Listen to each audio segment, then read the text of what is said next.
подкастымыздың қонағы Астана қаласы әкімдігінің технологиялық колледжінің директоры, Астана қаласы мәслихатының 7-ші шақырылым депутаты Ләззат Мұратқызы. Подкастымызға қош келдіңіз. Қош көрдік. Күрес саласына мемлекеттік қызметпен, сонымен қатар сыбайлас жемқорлыққа қарсы күрес саласындағы басшылық қызметтерге қалай көштіңіз? Бала кезден сондай бір қоғамдық жұмысқа жақын болдым. Президент келесі жылды жұмысшы мамандықтар жылы деп жариялап жатыр. Әлемдегі 3 үздік колледждің бірі болып есептеледі. Сепірмен біз келесі жылдың қаңтар айында 10 адам жібергелі отырмыз. Өзінің ортасында кішігірім өмір сүріп жүрген ортаңда әрине еңбек адамның абыройын көтеру қажет. Бұл кісі өз ісінің майталман хас шебері. Аят айтпақшы, толық адам болғандарын тілеймін. Сәлеметсіздер ме? Біздің Ой таста подкастының құрметті көрермендері. Подкастты жүргізетін мен Арал Моралбек және бүгінгі подкастымыздың қонағы Астана қаласы әкімдігінің технологиялық колледжінің директоры, Астана қаласы мәслихатының 7-ші шақырылым депутаты Ләззат Мұратқызы. Подкастымызға қош келдіңіз. Қош көрдік. Ой таста подкастының мақсаты қазақ тілді жобаларды насихаттау арқылы қазақ тілді контентті дамыту және әртүрлі сала мамандарына сұхбат ала отырып, оқырмандарды шабыттандыратын және оларға зерделі ой тастайтын подкаст жобасын жүргізу. Алғашқы сұрақ, сіз еңбек жолыңызды осы орыс тілі мен әдебиеті мұғалімі ретінде бастаған екенсіз. Білім беру саласына мемлекеттік қызметпен, сонымен қатар сыбайлас жемқорлыққа қарсы күрес саласындағы басшылық қызметтерге қалай көштіңіз? Неге осы салаларға қарай бетбұрыс жасадыңыз? Жалпы дұрыс айтасыз. Менің мамандығым орыс тілі қазақ қаласы мектебіндегі орыс тілі әдебиеті мұғалімін бітірдік. Семей қаласында Шәкәрім мемлекеттік университетінде.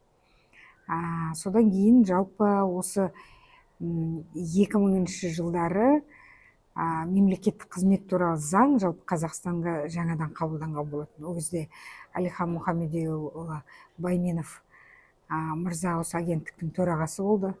Жалпы сол кездерде осы мемлекеттік қызметтегі реформалардың енді қалыптасып, жүйенің енді қалыптасқан кезінде мен осы бағыма орай осы мемлекеттік қызметке келген болатым акиматқа Талдықорған қаласында.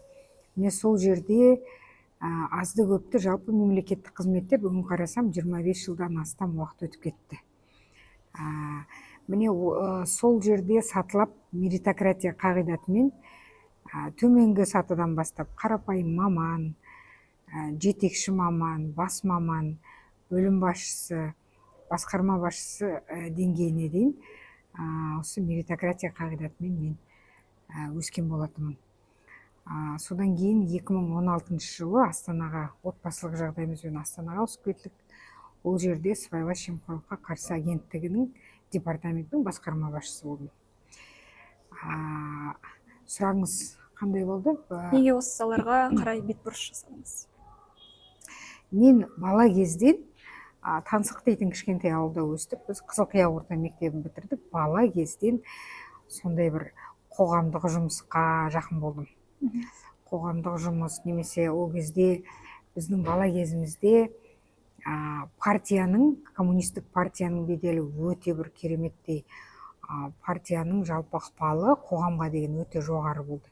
Сол кездегі мен ойлаймын, менің бала кездегі психологиям, сол кездегі бала ләззаттың сол қалыптасуына, өйткені бір дүние танымына, ой өрісіне қалыптасуына әсер еткен сол бір идеология болды ма деп ойлаймын. Өйткені сол кезден бастап мен сондай бір партиялық жұмысқа сондай жақын болу менің арманым болды. Бұл жалпы менің бала кездегі арманым десе де болатын шығар. Өйткені кішкентайдан бір қарапайым отбасында анам сауда орнында істеді, әкем 1,5 жасымда қайтыс болды. Сондықтан да міне осындай қарапайым отбасында, ауылда, қазақи кішкентай ауылда өскен ләззаттың арманы болған шығар деп ойлаймын. Содан кейін де осы Аманат партиясының ең алғашқы праймериз жобасын жариялап, осы кез келген қазақстандық депутат болғысы келсе, мархабат болсын, өзін көрсетсін, додаға түссін, бағын сынасын деген болды. Сондай ұран, міне соған қатысып праймериз додасы арқылы міне Астана қалалық мәслихат депутаты мандатына ие болдым. Демек, бұл салаға, бұл қызметке бой бұрғаным мен бала кездегі арманым деп айта аламын. Рахмет жауабыңызға. Сіз қазіргі таңда Астана қаласындағы технологиялық колледждің директорысыз. Техникалық білім беру саласында қандай басты қиындықтармен бетпе-бет келдіңіз? Және осы студенттерді еңбек нарығына дайындау үшін қандай жұмыстар жүргізілуде? Бұл енді мен үшін бір жаңа сала болды. Өйткені таза әкімшілік мемлекеттік қызметтен бұл енді қазіргі колледждегі жұмыс квази мемлекеттік секторды басқару болып есептеледі.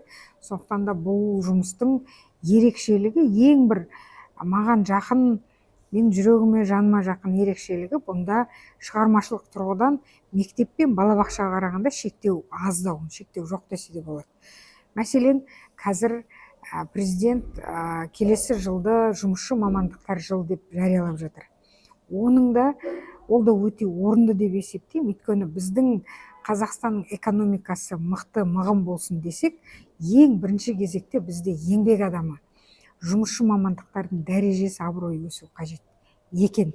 Өйткені экономиканың драйвері халықтың әл-ауқатын көтеретін, елдердің тұрмыс тіршілігін жақсартатын, экономиканы көтеретін жалпы ең бір мықты күш бұл жұмысшы мамандықтар. Сондықтан да бұл салада жұмыс жасау мен үшін өте қызықты. Себебі бірінші Қазақстанда бірінші болып біз халықаралық тәжірибе алмасуға бет бұрдық. Бүгінгі күні біз президент тапсырмасына сәйкес халықаралық салалық аккредитациядан өткізіп жатырмыз. Бізде наубайшы мамандықтар бар. Олар нан пісіреді. Міне осы қарапайым наубайшы мамандықтардың кәсіби деңгейі халықаралық деңгейге сай болу үшін біз арнайы сол аккредитациядан өткізіп жатырмыз. Жалпы кез келген мамандық, тігінші дейміз. Ол да өте керек мамандықтар. Немесе шаштараз мамандықтар. Міне осындай қызмет көрсету саласындағы мамандарды даярлауда ең бірінші кезекте біз олардың жай ғана маман бола салу емес, өз ісінің хас шебері, майталман болуына мен енді өзім азды көпті үлес қоса алып жүргеніме мен ризамын. Сондықтан да мен бұл сала маған сондай қызықты болады деп ойламадым. Бірақ жұмыс жасаған сайын маған бұл жұмыс ұнап жүр. Сондықтан да ең бастысы мен ойлаймын бұл жерде жастарға дұрыс бағыт беру. Қиындықтар әрине көп. Қиындықтардың бірі мен сізге айтайын. Бізде есіңізде ме, былтырлар су тасқыны болды. Сол кезде біздің мемлекет қандай мәселе, проблема бірінші болды? Маман тапшылығы. Егер бұндай су тасқын алдын ала болжап, дұрыс дамбыларды қойып, дұрыс кәсіби тұрғыдан жұмыс жасай алатын мамандар болған жағдайда, бәлкім көптеген ауылдарды су алып кетпес еді деген ой маған келді де, біз Қазақстанда бірінші болып біздің колледжде техник гидрогеолог осы мамандарды ашуды қолға алдық. Ал енді қандай қиыншылық болды? Лицензия, кез келген мамандықты ашқанда оқу орнында лицензия деген болады, рұқсат қағаз. Осы лицензияны алу үшін енді есігін тоздырмаған кабинетіміз қалмады. Біз міне елге, халыққа, қалаға пайдалы жұмыс жасаймыз десек, бізге сондай бір бюрократиялық кедергілер өте көп. Өкінішке орай біздің мемлекетте. Мен осындай проблемалар болды, бірақ біз оны жеңе білдік, десе де аштық. Мәселен, арайлым, мен осы жақында Франция мемлекетіне барып келдік. Сол жерде әлемдегі ең 3 үздік колледждердің бірі Сепрмен біз келісімшартқа отырдық. Енді біздегі бар жоғы 3 мамандық біздің колледжде, біз 4-5 мамандықты енді әрең аштық. Бір жыл жүріп, оларда сіздерде қанша мамандық бар десем, 100-ден астам мамандық бар екен. А лицензияны қалай аласыз десе, лицензияны біз 5 минуттың ішінде автоматты түрде аламыз дейді. Демек, олардағы барлық жүйе автоматтандырылған. Кнопканы басып, 5 минуттың ішінде лицензия алады. А бізде сол Франция 5 минуттың ішінде алатын лицензияны біз 1 жылдан астам уақытымыз кетірдік. Әрине, ондай проблемалар бар. Бірақ бұл енді бұндай өзгерістерді, бұндай реформаларды, бұндай тың жақсылықтарды біз ойлаймын, біз жасамағанда кім жасайды? өзіміздің елімізге. Мен солай ойлаймын, өзім мен жасамағанда кім жасайды? Иә қиын, иә ауыр, бірақ жасауымыз керек деп ойлаймын. Жауабыңызға рахмет. Осы келесі сұрақ осы Сепр колледжімен тікелей байланысты. Өзіңіз айтып отырсыз, келісімшарт жасау сіздерге үлкен жетістік болды. Осы келісімшарт Қазақстандағы басқа оқу орындарына қандай үлгі бола алады? Және де осы білім беру саласында халықаралық ынтымақтастықты қалай арттыруға болады? Бұл жалпы біздің колледжге келген студенттерге менің ойымша үлкен мүмкіндік. Себебі бұл әлемде кулинарияның астанасы болып есептелетін Лион қаласындағы әлемдегі ең 3 үздік колледждің бірі болып есептелетін Сепрмен біз келесі жылдың қаңтар айында 10 адам жібергелі отырмыз. 5 аспаз, 5 наубайшы. Өйткені ол жақтағы Мишлен аспаздарынан дәріс алу, мен ойлаймын, бұл екінің біріне бұйыра бермейді. Сондықтан да ол жақтағы деңгейді, сол жақтың жақсылығын үйреніп, барлығын үйрену қажет деп ойламаймын. Кейде Европадан жиренетін тұстар да аз емес. Өйткені біздің ұлтымызға, біздің дінімізге, ділімізге жат әрекеттер де жоқ емес. Бірақ десе де сол жақтың жақсылығын өзімізге алып келіп, үйреніп келген мамандар ертең нарықта үлкен сұранысқа ие. Олардың жалақысы жоғары, оларға кез келген мекемеде оларды қуана жұмысқа қабылдайды.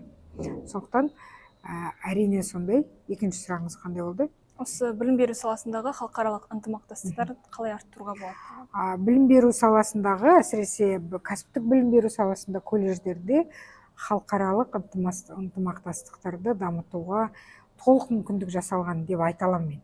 Мәселен, Астана қаласының колледждерін алатын болсақ, бізде енді саяси экономикалық орталық қой. Мен өзім колледж директоры ретінде Қазақстан мемлекетінде Франция мемлекетінің Қазақстандағы елшісіне тікелей шықтым. Міне осындай, өзіңіз ұқсап маған хабарласқан. Міне сәлеметсіз, мен осындай едім, мен колледждің директор едім, маған халықаралық ынтымақтастық керек еді, көмектесіңізші деп мен посол мырзаға өзім бардым. Ол кісіден қолдау таптым. Демек мен осылай екі колледждің арасындағы халықаралық ынтымақтастықты нығайтуға, оны жақсартуға мүмкіндік алдым. Жалпы онда еш кедергі жоқ. Көп нәрсе бірінші басшының біліктілігіне, оның кәсіби деңгейіне, оның осындай жұмысты ұйымдастыру қабілетіне байланысты негізі. Өйткені көптеген енді азды көпті тәжірибеміз бар. Сондықтан да мен ойлаймын, бұл бұғанға дейінгі таза мемлекеттің елегінен өтіп, таза мемлекеттің мектебінен өтіп, сол жерден сылып кішкене біраз жиған терген тәжірибемін осы колледжге келгенде маған сол көмектесіп отырма деп. Сондықтан халықаралық ынтымақтастықты әлі де дами түседі. Өйткені алдағы уақытта қазір колледждер үлкен трансформациядан өткелі жатыр. Бұл президенттің тапсырмасына сәйкес. Өйткені өзіңіз білесіз, келесі жыл мемлекет басшысы жұмысшы мамандықтар жылы деп жариялаған болатын. Рахмет жауабыңызға. Келесі сұрақ осы жастардың еңбек мамандықтарына қызығушылығын арттыру үшін қоғамда қандай шаралар жүзеге асырылуы тиіс деп ойлайсыз? Өйткені қоғам жастардың таңдауына әсер етеді деп ойлаймын, мысалы. Мен де өзіме осы сұрақты қойғам жиі. Қалай жасасақ, не істесек, жалғыздың үні шықпас, жаяудың шаңы шықпас дейді ғой. Ол сен қаншалықты тырмысып, бекер шашылып қалады екенсің. Әрине, қолымнан келгенше азды көпті еңбек адамның абыройын арттыруға әрекет жасау керек. Бірақ мен өзім ойлаймын, жалпы мына еңбек адамның абыройын, дәрежесін, мәртебесін өсіруді біз әрқайсымыз өзімізден бастауымыз керек. Бүкіл мемлекетті, бүкіл тіпті қаладағы дүниені бір адам жасай алмайды. Мың жерде мықты болсады. Бірақ десе де өзінің кішкентай ғана ортасында, өзінің коллективінде, өзінің ортасында кішігірім өмір сүріп жүрген ортаңда әрине еңбек адамның абыройын көтеру қажет. Мәселен, Сепр колледжінде Мишлен повары осылай біз асханада отырдық, кіріп келгенде колледждің директоры, бірінші басшылары, дөкей деген бастықтар орнынан атып тұрып ана кісіге орын беріп сый құрметтерін көрсетіп жатты. Сонда менің іштей бір таңырқап қарап отырғаным, сол кісіге емес, сол мамандыққа деген, аспазшы, повар мамандығына деген сол елдің мемлекетінің құрметін көріп мен ерекше таңғалдым, сүйсіндім. Сол мемлекеттің экономикасының да мықты болғаны содан ба деп ойладым. Сондықтан да біз бұл өзіміздің еліміз, өзіміздің мемлекетіміз, өзіміздің қаламыз, өзіміздің болашағымызды біз өзіміз жасауымыз керек. Сондықтан да жұмысшы мамандықтар ол жай ғана университетке, институтқа түсе алмай қалғандар жұмысшы мамандыққа бара жатыр деген пікірден біз арылуымыз керек. Ол қате пікір. Өйткені білесіз бе, бізде Людмила Николаевна деген маникюр маман бар. Ол кісі өзі кәсіби психолог, тәжірибелі, Ресейден оқып келген маникюр маман. Міне сол кісі өз ісінің майталман хас шебері. Ол кісіге мысалы сол қызметті алу үшін 2 апта бұрын жазыламыз. Жай ғана қарапайым мастер маникюрі. 2 апта бұрын жазыламыз. Және де оған 1-5 минут кешуге болмайды. Кешігіп қалсаң басқа адамдар өте көп ол кісіге барғысы келетін. Бағасы енді тіптен қымбат. Бірақ дәл сол кісі жасағандай тырнақты ешкім жасай алмайды. Өйткені ол кісі қарапайым маман болса да өз ісінің майталман хас шебері. Демек ол үлкен сұранысқа ие. Сондықтан да әр мамандық, ол тіпті жұмысшы мамандық болсын, немесе кез келген маман өз ісінің шебері болып, өзінің жұмысын махаббатпен орындайтын болса, мен ойлаймын, міне сонда еңбек адамының да, нарықтың да абыройы көтеріледі. Жақсы көрмейтін мамандыққа бармау керек деп есептеймін. Кейде біз ата-аналар үлкендер жастарды ұнатпайтын, жүрегі қаламайтын, көңілі дуаламайтын мамандыққа итермелеп жатамыз. Мынау грант, сен грант сол тегін оқу үшін кейде балаларымызды жақсы көрмейтін мамандыққа итеріп жатамыз. Ал оның жүрегі жата ма оған? Ол оны ұнатпай ма? Біз оны білмейміз. Сондықтан әрине кез келген мамандыққа махаббатпен, сүйіспеншілікпен қарау керек, бұл басты шарт деп есептеймін. Жауабыңызға рахмет. Сіздің мансабыңыз әртүрлі салаларды қамтиды. Әсіресе ер азаматтар басым салаларда көшбасшы болса келетін осы жас қыздарға қандай кеңес берер едіңіз? Өзіңіздің тәжірибеңізбен бөлісіп отырсаңыз. 25 жылдан астам, дұрыс айтасыз, осы мемлекеттік қызметте жасап, оның басым көпшілігі басшылық лауазымдарда. Жалпы менің айтайын дегенім, осы уақытта өзім талай, дұрыс айтасыз, ер азаматтармен жұмыс жасадым ғой. Жалпы кез келген әйелдің, бұл мемлекеттік қызмет болсын, ең үлкен лауазым болсын, кез келген ортадағы әйелдің құралы оның нәзіктігінде деп ойлаймын. Қандай қатал, қандай ауыр, қандай күрделі ортада жүрсең де, әйел адам ешқашан өзінің әйел екендігін естен шығармаған абзал. Менің шашыңыз ұзын, қандай әдемі, қазақтың әдемі бір сондай әдемі образын көріп отырмын өзіңізден. Рахмет. Қазақтың қыздарының бойындағы өзінің бір рухани құндылықтары, ішкі мәдениеті, жүрісі, тұрысы, Әзілхан Нұршақов айтпақшы, міне біздің мықтылығымыз осында деп есептеймін. Сондықтан да ең бастысы әйел адам өзінің сол әйел болып жаратылған естен шығармау керек, еркек болып кетпеу керек. Еркектермен тайталасып, гендер деп айтады қазір. Гендер деген дұрыс. Гендер деген ол ер азаматтармен тайталасып, оларды қырып жойып, міне мен мықты болдым деген емес. Гендер деген біздің, мен мысалы Абайдың Зере әжесінен көремін. Не деген терең, не деген мықты психолог, ақылмен, сабырмен, біліммен, өзінің нәзіктігімен, махаббатымен, мейіріммен кез келген еркекті, кез келген ортаны басқаруға болады. Сондықтан жалпы осының өзінде бір ерекше қазақтың қыздарына, қазақтың әйелдеріне тән бір ерекшеліктерді бойымыздан шығармауымыз керек деп ойлаймын. Жауабыңызға көп рахмет. Біздің подкастымыз аты Ойтаста деп аталады. Сіз біздің тыңдармандарымызға бүгінгі сұхбаттың қорытынды сөзі, түйіні ретінде қандай ойтастар едіңіз? Қаншама саланың басын біріктіріп жүру және жеке өміріңізді, отбасыңызды басқару тәжірибеңізбен де бөлісе кетсеңіз. мен студенттерге айтатын, жиі айтатын, жүректен шығарып айтатын сөзім бар. Бұл жалпы өмір ғажап. Мен өзім өмірге құштар адамдардың бірімін, өте. Әрине, адам баласы болып жер бетіне келгеннен кейін қиыншылықтар, ауыртпашылықтар міндетті түрде болу шарт. Бірақ сол кез келген қиындықты ақылмен, сабырмен, төзімділікпен, қазақта тек деген сөз бар.